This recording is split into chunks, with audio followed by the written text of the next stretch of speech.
Hello friends, welcome to optimistic studies. Optimistic studies में आप सभी का स्वागत है। सबसे पहले आप सभी को नमः शिवाय। आज हम प्री बीएड एंट्रेंस एग्जाम 2023 जो कि आज यानी कि 17 जून को जो एग्जाम हुआ है उसका हम मॉडल आंसर की डिस्कस करने जा रहे हैं। तो जो भी आप लोग यदि दिए हैं प्री बीएड तो अपने आंसर्स को मिला लीजिए। ये वाले सेशन में हम इंग्लिश का मॉडल आंसर डिस्कस करेंगे।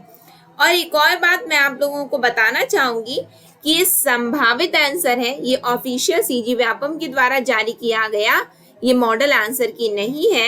ये केवल और केवल संभावित है कि इस तरीके का आंसर हो सकता है। आप अपना बना लीजिए। हो सकता है कि कुछ क्वेश्चंस के आंसर गलत भी निकले, ऐसा मैं बिल्कुल दावा नहीं कर रही हूँ कि सब सही ही है, लेकिन हमारी कोशिश ये रहेगी कि मैक्सिमम क्वेश्चन के आंसर्स आप लोगों को सही ही दिए जाएं।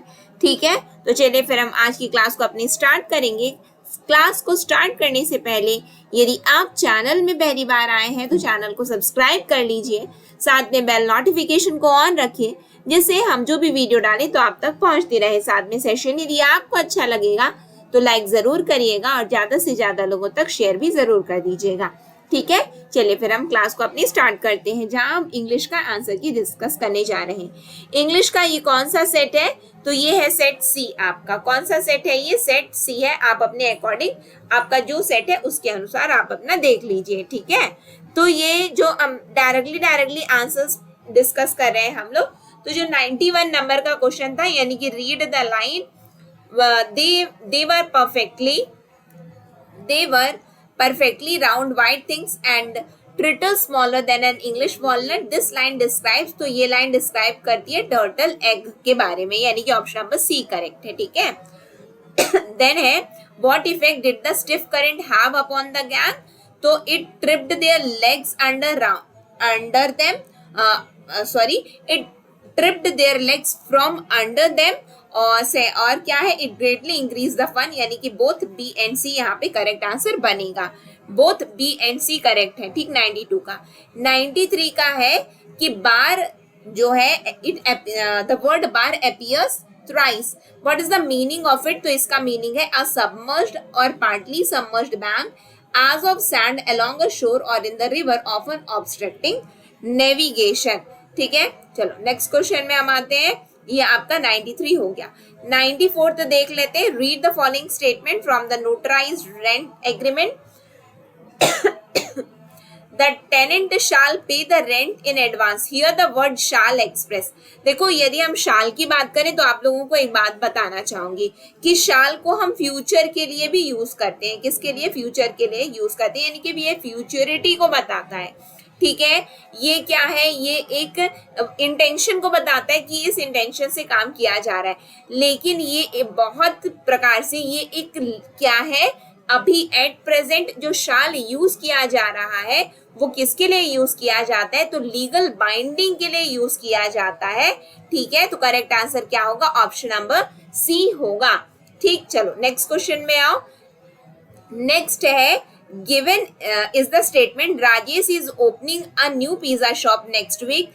In the light of given statement, read the following arguments. It indicates present time, it indicates futurity। यदि हम यहाँ पे देखें तो ओपनिंग लिखा है तो जी हाँ ये प्रेजेंट टाइम को बताता है, लेकिन नेक्स्ट वीक लिखा है तो ये फ्यूचरिटी को बता रहा है, यानी कि बोथ द आर्ग्यूमेंट्स वन, यानी कि फर्स्ट आर्ग्यूमेंट और सेकेंड आर्ग्यूमेंट दोनों ही सही है, यानी कि ऑप्शन नंबर सी करेक्ट होगा।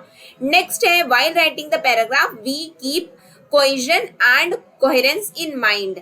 अब पूछ रहा है कि कोहेजन और कोहेरेंस क्या है, तो यहाँ पे हमें नहीं पता कि कोहेजन और कोहेरेंस क्या है, लेकिन हमें ये पता है कि एंड जहां पे लगता है वो ये मीनिंग और ये मीनिंग दोनों एक होता है, इसीलिए करेक्ट आंसर क्या होगा? Cohesion and coherence mean the same idea, यानी कि ये सेम आइडिया को ही बता रहा है, यानी कि ऑप्शन नंबर डी बिल्कुल यहाँ पे करेक्ट है। नेक्स्ट है हमारा आर्ग्यूमेंटेटिव ऐसे को कैसे लिखा जाता है, ये हमसे पूछा गया था। ये थोड़ा स्टार मार्क में लगाऊंगी क्योंकि ये डाउट है, but most probably option number C correct है। मोस्ट प्रोबेबली सी करेक्ट है, बट जब व्यापम के द्वारा जो आंसर की जारी किया जाएगा उसमें भी हम लोग एक बार चेक कर लेंगे। ठीक है, नेक्स्ट क्वेश्चन है पंचुएशन मार्क का है व्हाट अ ग्रेट शॉट, तो यहाँ पे क्या आएगा हमारा ऑप्शन नंबर बी बिल्कुल करेक्ट है, व्हाट अ ग्रेट शॉट। ठीक है, चलो नेक्स्ट क्वेश्चन में हम आते हैं, क्वेश्चन नंबर 99।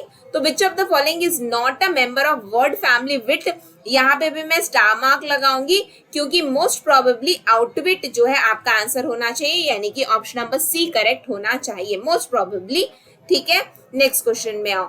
नेक्स्ट है आपका, इसको मैं स्टार मार्क इसलिए लगाई हूँ क्योंकि मेरे अनुसार ऑप्शन नंबर सी होना चाहिए, अदरवाइज सीजी व्यापम जो जारी करेगा आंसर वही करेक्ट आंसर होगा। नेक्स्ट है क्वेश्चन नंबर 100, यानी कि give the one word for the following expression, an official written record of what is discussed और decided at a formal meeting, इसको क्या बोलते हैं, तो इसको माइन्यूट्स बोलते हैं, यानी कि ऑप्शन नंबर डी बिल्कुल करेक्ट है। कौन सा करेक्ट है, ऑप्शन नंबर डी करेक्ट है। ठीक है, तो ये हमने संभावित आंसर देखा है। अब इसमें मैं ये दावा नहीं कर रही हूं कि मैं बिल्कुल करेक्ट हूं, ये मेरे अनुसार आंसर है।